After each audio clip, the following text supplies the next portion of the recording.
So without further ado, we have Viet Thanh Nguyen.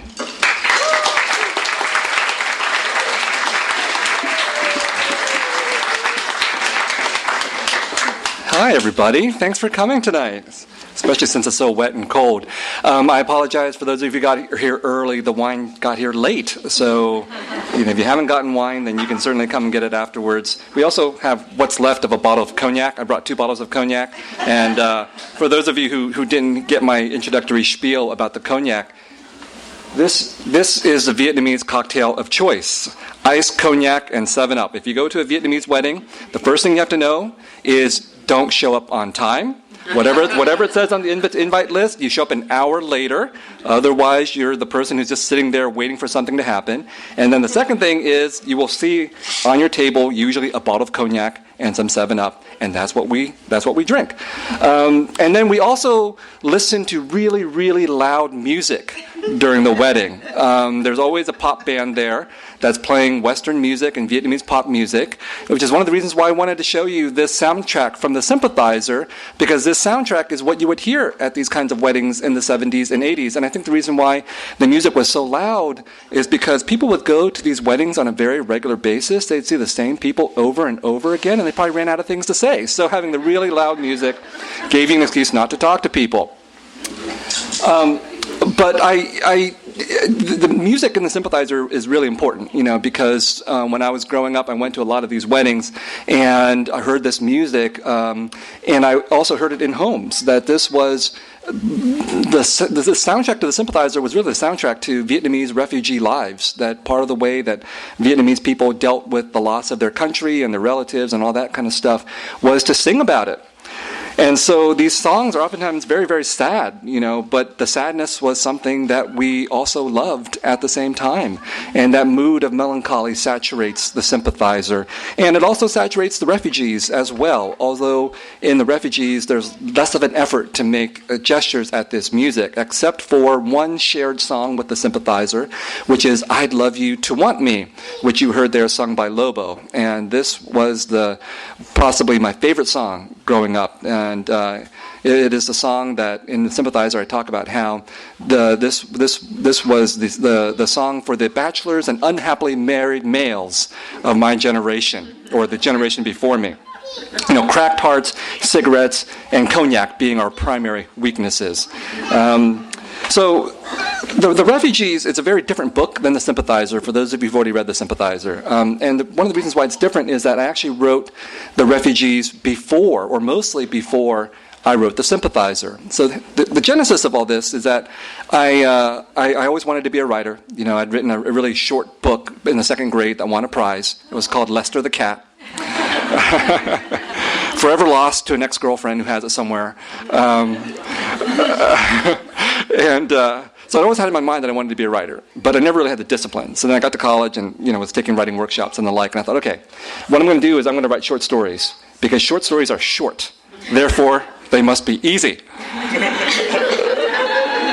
So I practiced a few short stories, and then I got this job here at USC in LA. In the summer of 1997, I got here to LA, and I had nothing to do. So I sat down in my apartment on Griffith Park Boulevard, and I wrote a short story collection in 3 months, and I was really, really proud of myself. And I thought, I knew at the time it wasn't a really good short story collection, but I thought, well, at least I got it down on paper. And as soon as I get tenure, I can do whatever I want. And what I'm going to do is write fiction, and I'm going to finish that short story collection, and I'm going to be famous. So I got tenure, and then I went off to Paris and Saigon and Provincetown for 2 years.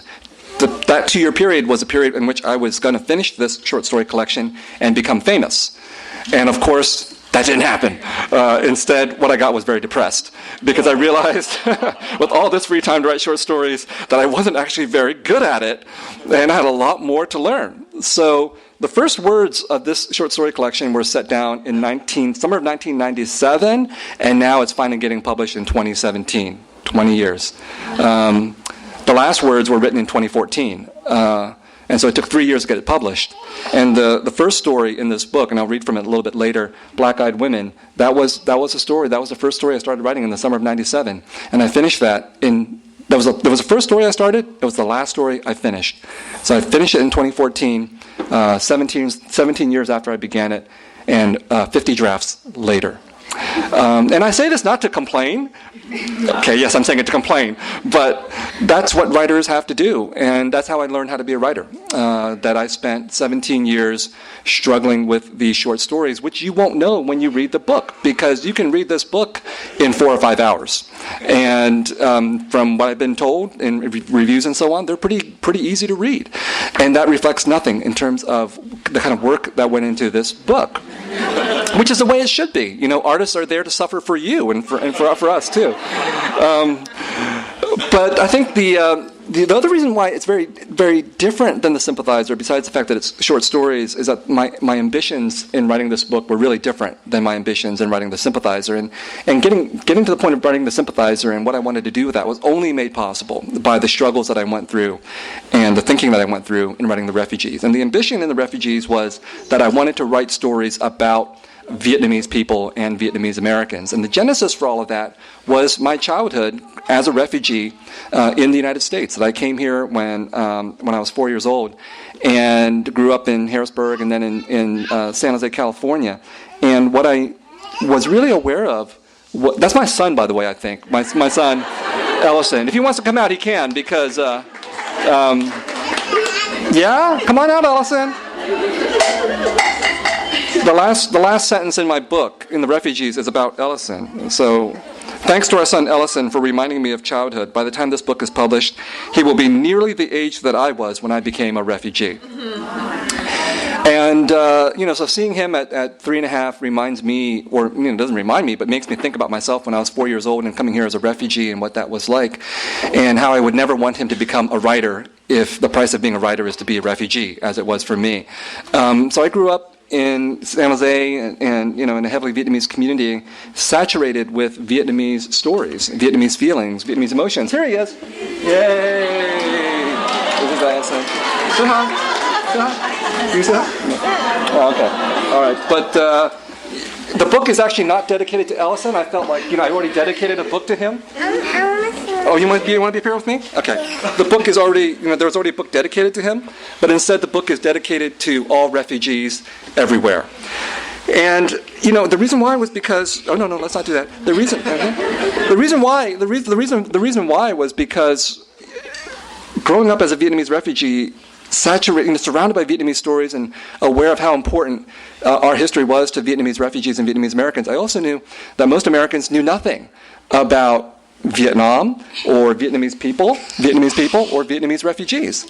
And so I felt like this was a very serious problem, and if there was one thing I could do, it was to be a writer and to try to address that problem. And that was the root for setting off on this 20-year endeavor to write these stories about Vietnamese refugees, Vietnamese Americans, the people they meet who are not Vietnamese, and then the people in Vietnam that they encounter when they return. So the book begins with refugees coming to the United States, and it ends with Vietnamese Americans returning to Vietnam and meeting their relatives. And obviously the project in the refugees was to humanize Vietnamese people, because as growing up in the 1980s and 1990s, I was aware that the access that most Americans had to Vietnam was through the Vietnam War movie. And in the 1980s and 1990s, I think I saw every movie that Hollywood made about the Vietnam War, which is an exercise I really don't recommend to anybody. But it convinced me that, we were being dehumanized on screen, and that dehumanization was what most people knew about the Vietnamese, both in the United States and all over the world, because of how powerful Hollywood was in terms of exporting these memories, these cinematic memories, all over the world, right? And in The Sympathizer, you still around? You want to get up again? He does this at home all the time too. But in the Sympathizer, the point that I make is this is the one war in history, I think, where the losers get to write the history instead of the victors. And so the Refugees, in addition to the Sympathizer, is my attempt to rewrite that history from the perspective of the losers. That's unfortunately the fate that many of us met. And then, in a strange way, the book has a timeliness that I never really considered.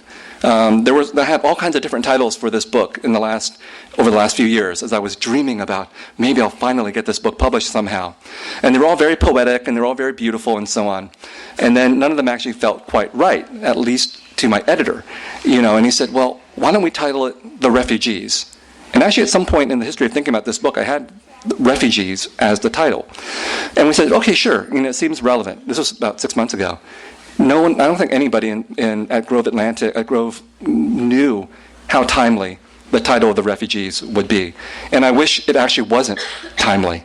I actually wish that I didn't need to try to prove not just the humanity of Vietnamese people, but the humanity of refugees in our contemporary moment. So I thought I would begin by reading just a couple of pages from an essay that I published this past weekend in the Financial Times called America and Me. And it's about being a refugee. And I thought this will give you the context for understanding the emotional motivations for me in writing this book. Can I put you down now? No? Okay. All right. That's cool. That's cool. You ready? You ready? I'm going to read you a book, okay? You love this.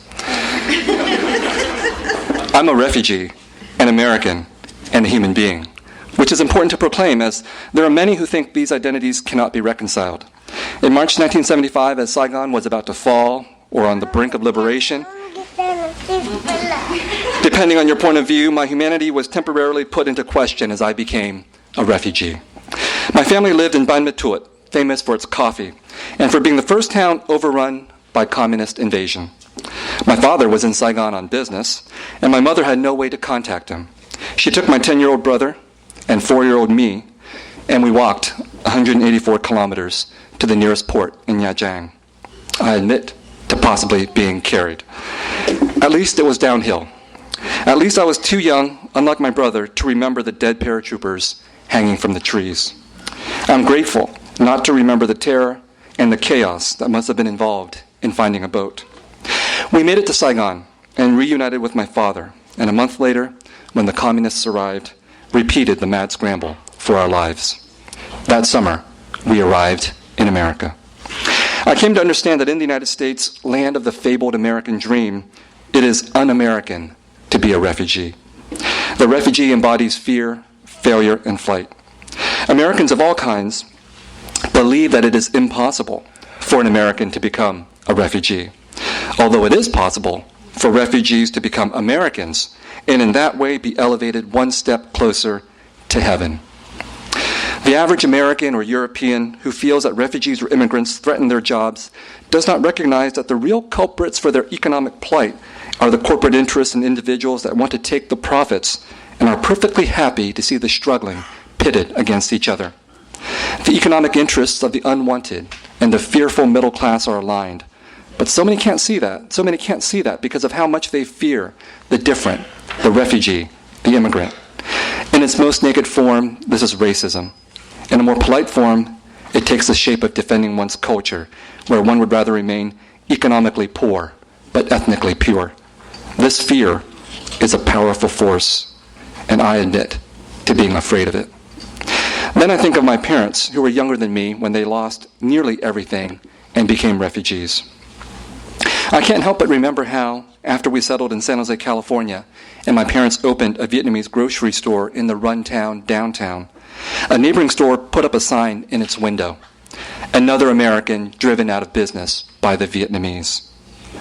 But my parents did not give in to fear, even though they must have been afraid. And I think of my son, nearly the age I was when I became a refugee, and while I do not want him to be afraid, I know he will be. What is important is that he have the strength to overcome his fear. And the way to overcome fear is to demand the America that should be and can be, the America that dreams the best version of itself. So that's what I've been trying to do in my books and in my op-eds and essays and so on. Thanks.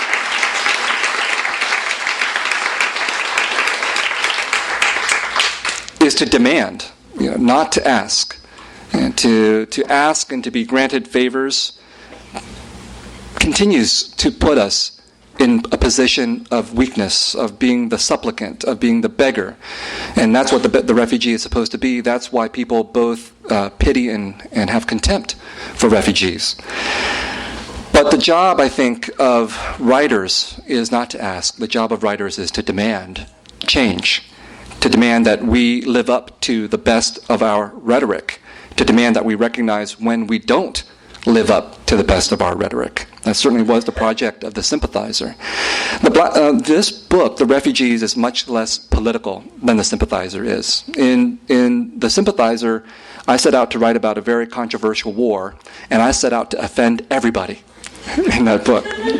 I just got a hate mail, actually, yesterday from an American veteran who said, "You're so ungrateful." Actually, I should read you. Never mind. He says, "You're brilliant, and I hate you." I mean, that was the gist of the message, you know. And you know, the thing he said to me, it's like, "You don't really deserve to raise your son in this country." And I was like, that's going too far, but I think many people would go that far. And that's what I feel like I'm up against, and those of us who are refugees and who stand up for refugees, that's what we're up against. There's no asking someone like that for change. We demand change. So The Refugees is a quiet demand for change, because the project of that book, as I was writing it, was really not to be confrontational. I don't think this book offends anybody, unless you hate refugees or unless you hate Vietnamese people, in which case the book is going to offend you. Okay. But the book is really this attempt to humanize Vietnamese people, tell their stories, and in that sense, it is a book about domestic lives. It is not, the politics and the history are on the fringes, they're important, but what's really at the center are these emotional conflicts and tumults that people are undergoing as their lives are upended. So one story is about a young Vietnamese man, 18 years old, comes as a refugee to the United States in 1975, gets put into a sponsor household in San Francisco with two men, and he discovers that they're gay. And then he discovers that he's gay too. I gave this story to my dad in Vietnamese translation. My dad is a devout Catholic. He never said a word to me about that story. You know, there's others. There's a story in there called War Years, which is the only autobiographical piece I've ever written about a young Vietnamese American boy with two Vietnamese shopkeeper parents and the struggles and the travails that they undergo. In some ways, I think that was harder. It was harder for me to write that story because it was so personal, versus writing The Sympathizer, which is not autobiographical in any way, shape, or form, except for the squid episode. For those of you who've read that, semi-autobiographical. How about that? See, I offended you. Good. That's nice. For those of you who don't know what the squid episode is, you're going to have to read the book. All right. So there are many, many stories like that. And even though the book is mostly about Vietnamese refugees, there are stories about Latinos and African Americans and the Vietnamese in Vietnam. But even dealing with the Vietnamese, they're about the diversity of the Vietnamese people, young and old, gay and straight, male and female, and so on. So I'm going to end with one of these stories. It's actually the first story that I told you about, Black-Eyed Women, the one that took me 17 years and 50 drafts to write. And this story, I'll just read the beginning and then I'll take questions and discussion, which is my favorite part. But this story, as you're going to see, is about a ghostwriter. And this book is very much about ghosts and hauntings. That to be a refugee, I think, is to be haunted by your past, is to be haunted by everything that you've lost. And in this story in particular, I take that idea of haunting and I make it very literal. Black-Eyed Women. Fame would strike someone, usually the kind that healthy-minded people would not wish upon themselves, such as being kidnapped and kept prisoner for years, humiliated in a sex scandal, or surviving something typically fatal. These survivors needed someone to help write their memoirs, and their agents might eventually come across me. At least your name's not on anything, my mother once said. When I mentioned that I would not mind being thanked in the acknowledgments, she said, "Let me tell you a story." It would be the first time I heard this story, but not the last. In our homeland, she went on, there was a reporter who said the government tortured the people in prison. So the government does to him exactly what he said they did to others. They send him away and no one ever sees him again. That's what happens to writers who put their names on things. By the time Victor Devoto chose me, I had resigned myself to being one of those writers whose names did not appear on book covers. His agent had given him a book that I had ghostwritten. Its ostensible author, the father of a boy who had shot and killed several people at his school. I identify with the father's guilt, Victor said to me. He was the sole survivor of an airplane crash, 173 others having perished, including his wife and children. What was left of him appeared on all the talk shows. His body there, but not much else. The voice was a soft monotone, and the eyes, on the occasions that they looked up, seemed to hold within them the silhouettes of mournful people. His publisher said that it was urgent that he finish his story while audiences still remembered the tragedy. And this was my preoccupation on the day my dead brother returned to me. My mother woke me while it was still dark outside and said, "Don't be afraid." Through my open door, the light from the hallway stung. Why would I be afraid? When she said my brother's name, I did not think of my brother. He had died long ago. I closed my eyes and said I did not know anyone by that name. But she persisted. "He's here to see us," she said, stripping off my covers and tugging at me until I rose, eyes half shut. She was 63, moderately forgetful, and when she led me to the living room and cried out, I was not surprised. "He was right here," she said, kneeling by her floral armchair as she felt the carpet. "It's wet." She crawled to the front door in her cotton pajamas, following the trail. When I touched the carpet, it was damp. For a moment, I twitched in belief, and the silence of the house at 4 a.m. felt ominous. Then I noticed the sound of rainwater in the gutters, and the fear that had gripped my neck relaxed its hold. My mother must have opened the door, gotten drenched, then come back inside. I knelt by her as she crouched next to the door, her hand on the knob, and said, "You're imagining things." "I know what I saw." Brushing my hand off her shoulder, she stood up, anger illuminating her dark eyes. "He walked, he talked, he wanted to see you." "Then where is he, Ma? I don't see anyone." "Of course you don't," she sighed as if I were the one unable to grasp the obvious. "He's a ghost, isn't he?" Ever since my father died a few years ago, my mother and I lived together politely. We shared a passion for words, but I preferred the silence of writing, while she loved to talk. She constantly fed me gossip and stories, the only kind I enjoyed concerning my father, back when he was a man I did not know, young and happy. Then came stories of terror, like the one about the reporter, the moral being that life, like the police, enjoys beating people now and again. Finally, there was her favorite kind, the ghost story, of which she knew many, some firsthand. Aunt Six died of a heart attack at 76, she told me once, twice, or perhaps 3 times, repetition being her habit. I never took her stories seriously. She lived in Vũng Tàu, and we were in Nha Trang. I was bringing dinner to the table when I saw Aunt Six sitting there in her nightgown. Her long gray hair, which she usually wore in a chignon, was loose and fell over her shoulders and in her face. I almost dropped the dishes. When I asked her what she was doing here, she just smiled. She stood up, kissed me, and turned me toward the kitchen. When I turned around again to see her, she was gone. It was her ghost. Uncle confirmed it when I called. She had passed away that morning in her own bed. Aunt Six died a good death, according to my mother, at home and with family, her ghost simply making the rounds to say farewell. My mother repeated her aunt's story while we sat at the kitchen table the morning she claimed to have seen my brother, her son. I had brewed her a pot of green tea and taken her temperature despite her protests, the result being, as she had predicted, normal. Waving the thermometer at me, she said, "He must have disappeared because he was tired."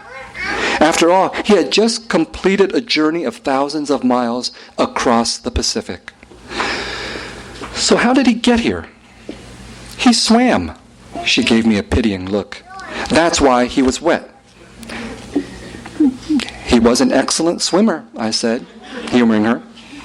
"What did he look like?" "Exactly the same." "It's been 25 years. He hasn't changed at all?"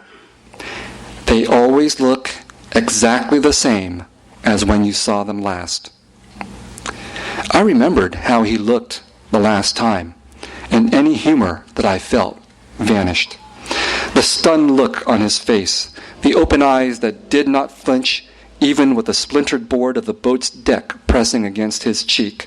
I did not want to see him again, assuming there was something or someone to see. After my mother left for her shift at the salon, I tried to go back to sleep, but could not. His eyes stared at me whenever I closed my own. Only now was I conscious of not having remembered him for months. I had long struggled to forget him, but just by turning a corner in the world or in my mind, I could run into him, my best friend. From as far back as I can recall, I could hear his voice outside our house, calling my name.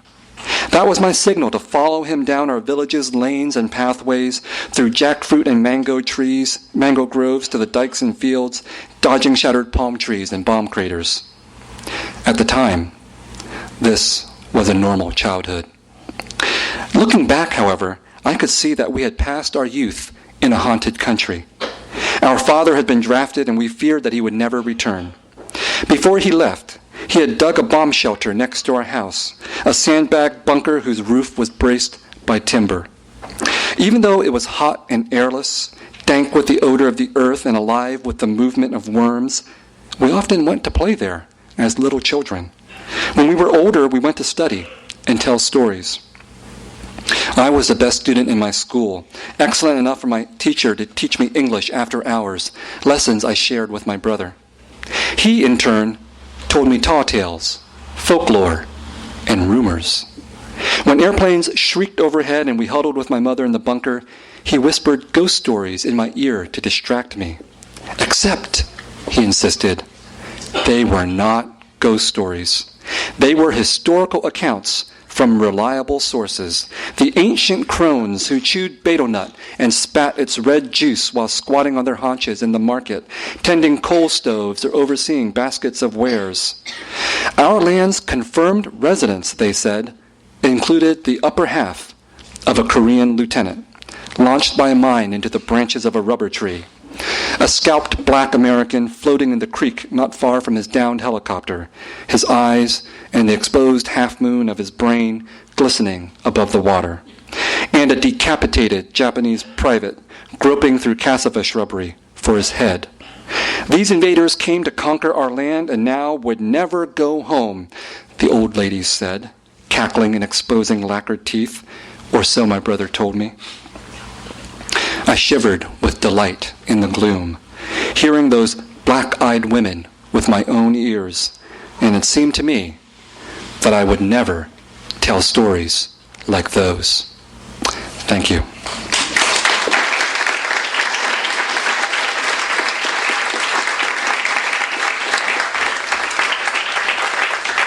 The hell with the water. I'm going for the cognac. Yeah. So I'd be happy to answer any questions for a while. Yeah, so in that story in particular, I just finished the story right before you came up. I find it particularly interesting about, especially considering the title of the book, where one finds one's refuge when one becomes refugee. And one becomes refugee when their world is destroyed. They come to a new country, become a manicurist or a ghost rider, but this reality is lacking as well because it doesn't take into account their entire previous existence. Some kind of literally in the Korean drama episode, I see some kind of reprieve from this reality where one thinks about the would-haves or could-haves, but that reality is unstable because it no longer exists. So in the end, my interpretation really is that one finds one's refuge somewhere stable when one comes to terms with most really the traumatic loss itself, and of course coming to terms with is just another way of saying finding a narrative of or being able to tell a story of, and maybe finding sympathetic ears that do not really recoil in fear when you tell the story. That's why I think your work is so important towards that regard. That's the only time when that refuge becomes real. I guess my question really is a personal one, which is, where is your personal refuge that you found? Where is your refuge? So just to summarize the question really quickly, it's like, part of the problem of being a refugee is, where do you find refuge? Where do you find home after you've lost home? And where's mine, right? And that's a good question, because when I was growing up, I certainly felt that I wasn't at home anywhere. When I was in my parents' house, it was a home, but I always felt like I didn't quite belong because I was being Americanized outside of that house. I was always spying on my parents and thinking, God, why are we eating these things? Or why are we doing this? And when I was outside of my parents' home, though, I felt like I was a Vietnamese spying on Americans because there was always that sense of dislocation. And I think the only home that I really felt comfortable in was a library. And that's where I spent most of my time. There are librarians here. I love librarians. And that's I found refuge in books, in stories, like you said. So ironically, on the one hand, I was looking around, and at least when it came to Vietnam, seeing that the Vietnamese were totally excluded or erased or defaced in American accounts, and so that was not a home for me. But stories in general were a home. The act of imagination, the act of losing myself in some place, forgetting where I was. Ironically, to be at home, I had to forget where I was. Because if I looked around, I was like, I don't want to be here, in downtown San Jose, in a rough neighborhood, watching my parents struggle, all these kinds of things. So I think that's why I became a writer, partly in anger at what I saw being done to Vietnamese people, but also partly because I found a refuge in stories, and I knew that there was an importance to storytelling, that there are many different ways that we can try to change the world that are important, but the only thing that I can do is to tell stories. And storytelling is so important to how it is that we imagine ourselves and our country, our societies. People with certain stories have won the day right now in the United States, and we have to fight back in many ways, but partially through telling stories in order to make America home for all of us. Aaron? So then, was the academic route a detour from your academic? Was the academic route a detour? And so those of you who know me know that I've been a professor at USC for 20 years, and I was at a PhD program for 5 years before that. So 25 years an academic. I don't think it's been a detour. I don't know what it is. I think it is the route that I have taken that has made me into the writer that I am, because if I wasn't an academic, I couldn't have written The Sympathizer. I would have written some kind of a novel, but it wouldn't have been The Sympathizer. And, with The Sympathizer, I really wanted, with the refugees, I think I could have written the refugees without being an academic, okay? But The Sympathizer, I think I bring into that book everything I knew as an academic from theory, criticism, scholarship. And when I say these kinds of things, most people look at me with a blank glaze in their eyes, like, theory? I don't want to hear about theory. And a lot of writers feel that way. And that has really shaped contemporary American fiction. That a lot of American fiction is not inclined to be theoretical or critical, not inclined to be to incorporate scholarship, and there's a suspicion that you can't actually do those kinds of things. So why try? And my view on it was I wanted to try. I wanted to take all that academic knowledge and demonstrate that you could actually write an interesting novel with it. So not a detour, absolutely necessary. Yes, in the back. The Sympathizer seems to suggest that the idea of a full integrated self is maybe not desirable or even possible. Can you speak to that a little bit?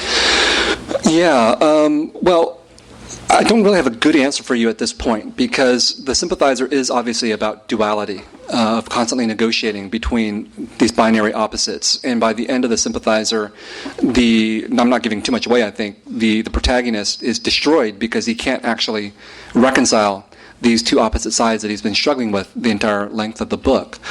And I think that that the fate that he meets is the ultimate worst fate for someone who feels like they belong to two sides. There are many of us, though, I think, who negotiate, as I just talked about with my own past, have negotiated with that. on a daily basis, and we have been able to, I think, work out some kind of negotiation, a tentative existence.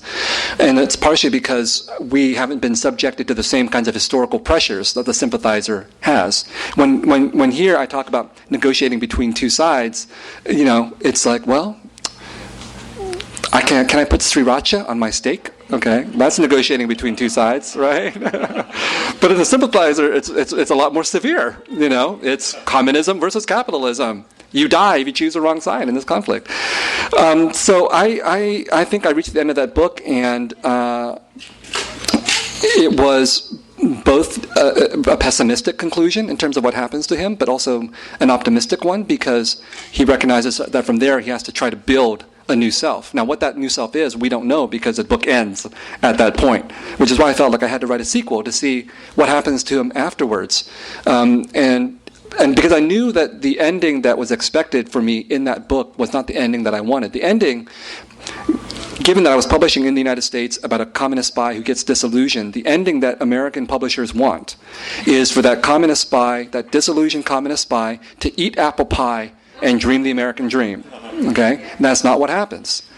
So I refused the most conventional possible ending that would affirm the ideology of my readers and my and potential publishers. And which means, though, that I'm still trying to figure out what the next step is. If after communism and revolution, it's not the American dream and apple pie, what is it? That's what I have to figure out. Yeah. Are there any films you've seen that come close to a depiction of the war in Vietnam that you might be able to endorse in the U.S.? I think that there are really some powerful American movies about the war, Apocalypse Now, Full Metal Jacket, and so on, but they obviously depict the American point of view, and they do it well, apparently. And then there are films that depict the Vietnamese or the North Vietnamese point of view, films like When the 10th Month Comes, which is a very powerful film, or films that depict the South Vietnamese point of view, like Journey from the Fall. These are all available on DVD, so you can watch them. But I don't think I can think of any movies that actually try to get past the inherent problem of the war, which is of division and of seeing things from one side. Now, these films tell the story from one side really, really well, but they don't really help us think about how to get beyond that perspective. The one film that I think may do that, or the one director that I think that may do that, is not actually Vietnamese. He's Cambodian, Ritipan. And he's made a career, he's probably Cambodia's best-known director, he's made a career out of investigating the consequences of the genocide in Cambodia. And the reason I even bring this up is because I think that for me, when I say the Vietnam War, I don't just mean Vietnam, I mean Vietnam, Cambodia, and Laos. So what happened in Cambodia during and after the war, for me, is a part of that history. And Ritipan, he survived that genocide. Most of his family did not. And so he's devoted his life to trying to figure out how to make sense out of that. And not just from the perspective of the victims, but also from the perspective of the victimizers, the Khmer Rouge. And so in a film like The Missing Picture, which is a documentary that was, I think, shortlisted for the Oscar, which I really, really recommend. You can watch it on Netflix.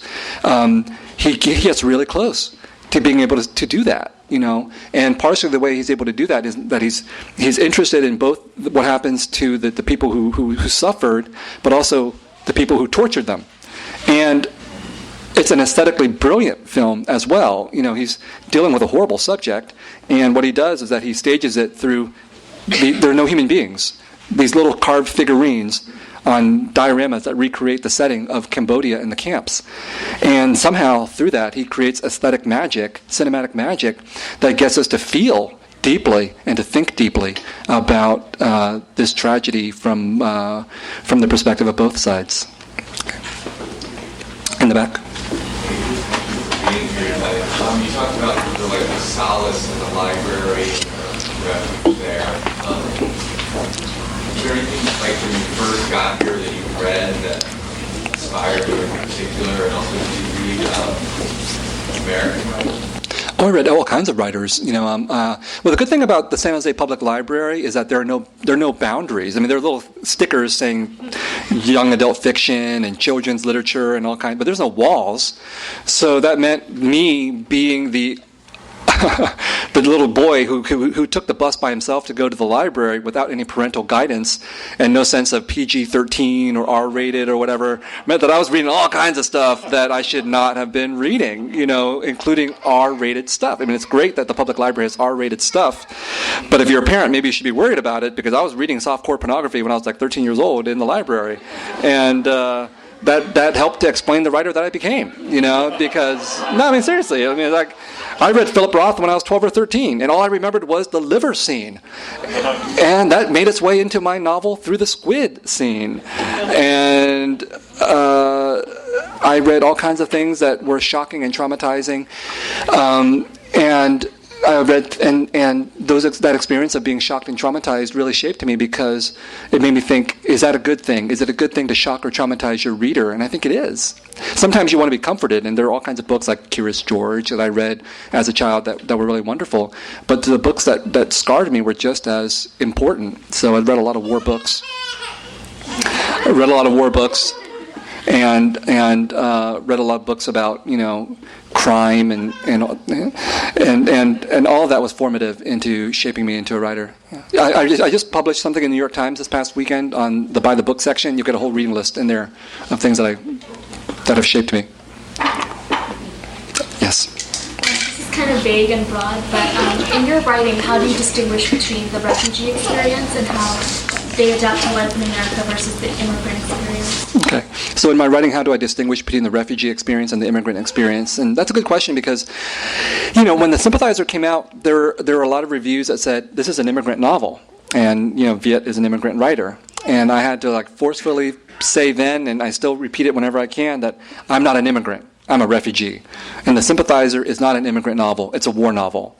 And when we say immigrant in the United States, it's a way of containing meaning, right? We look at all these very different kinds of populations and how they came to the States, and we think, immigrant.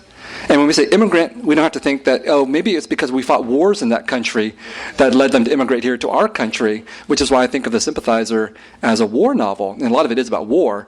But to say that it's an immigrant novel denies the continuity between war and immigration, or war and refugees.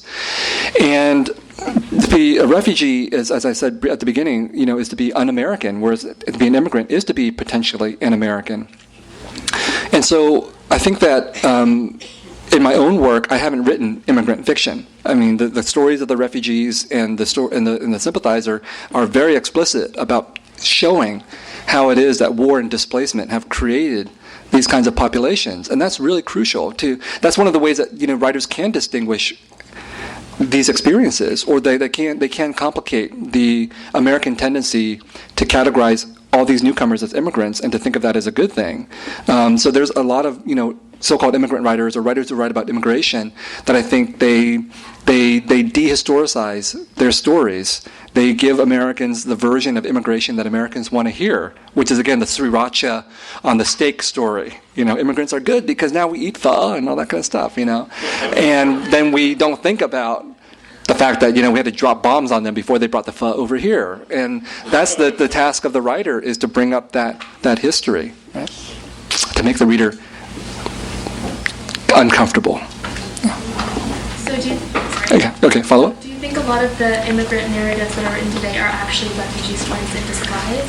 Do I think a lot of the immigrant stories today are refugee stories in disguise? Categorized? Yeah, I think so. I mean, because we hesitate to use the word refugee. It's just not in the common parlance.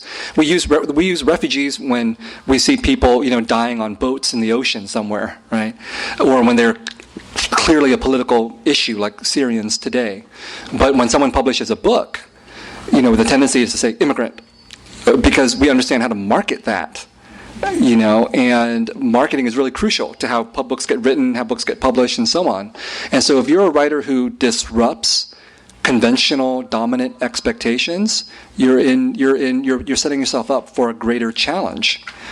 But that's what I think. For example, The Sympathizer, rejected by 13 out of 14 publishers. Okay? So, and I think it was partially because I didn't give people the apple pie and American dream ending. That I probably would have sold it to most of those people if I had done that. So, but that's the challenge. It's like if you are writing about refugees and you assert that, you're entering into a much more troublesome but necessary terrain. In the back. You mentioned when you were talking about the refugees that there's only one story in the collection is autobiographical, and I was wondering if you could speak more about the extent where maybe some of the materials emotionally resonant with you, even if the plot points are different. Yeah. Well, I think even though the question is, are there emotional? Is the book emotionally autobiographical, even if only one of the stories is explicitly autobiographical? And I think that's true. Even the Sympathizer. Okay, well, the Sympathizer is about a spy who is, a traitor, an alcoholic, a womanizer, a murderer. It's not autobiographical, but. Or so I say. But it is autobiographical emotionally. I talked earlier about, feeling like a spy in my parents' house and feeling like a spy outside of it. And I just took that feeling and I blew it up tremendously to get to the Sympathizer. And likewise, I think with the Refugees, even though most of the stories have no autobiographical connection, that feeling of displacement, of otherness, of longing, of loss, of being haunted, that I felt in my own life, even as a young boy, in a very non-dramatic way, is present there in all of the stories. Maybe we'll take one last question.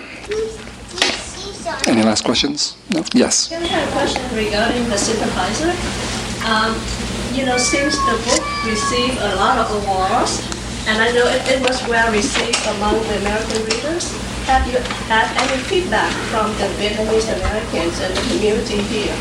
I'll tell you, they love me winning the Pulitzer. The question was, how do Vietnamese people? And I say they love me winning the Pulitzer, right? And I think that before the novel won the Pulitzer, it was sort of like, well, it was a well-received novel and everything like that, and the Vietnamese community, as an out and average, didn't care at all about it. Or if they did, from what I could tell, they're like, it's about a communist spy. That's a tricky issue here in Southern California, whereas the anti-communist feeling runs pretty strong. And we're very status-conscious people, so that trumps everything. Like, for example, I won the Pulitzer. I got to tell this story, and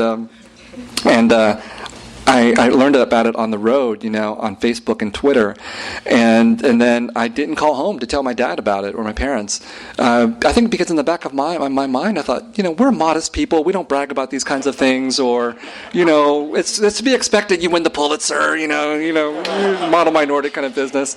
And so, but then 2 days later, he calls me on the road and he says, our relatives from Vietnam called, you won the Pulitzer, and for him that made it all really real, and his voice was shaking with joy. He was the happiest I'd heard him in years, right?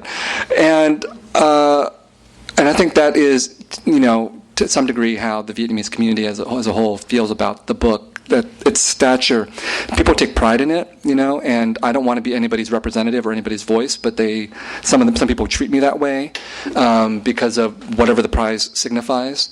And the ones who've actually read it in English, so far the overwhelming reaction has been positive, both from people who are old enough to have lived through that time period, and from people who are so young they tell me, I don't remember anything about that time period, but I have been so emotionally affected by what my parents have gone through that this book activates emotions in me that I find deeply unsettling.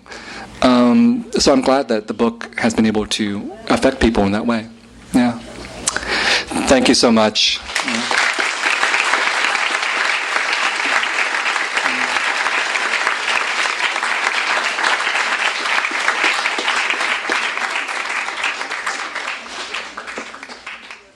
You've been listening to the Skylight Books Author Reading Series. Don't forget that you can listen to this and all of our other great podcasts at skylightbooks.com. Thanks again for stopping by, and we hope to see you soon.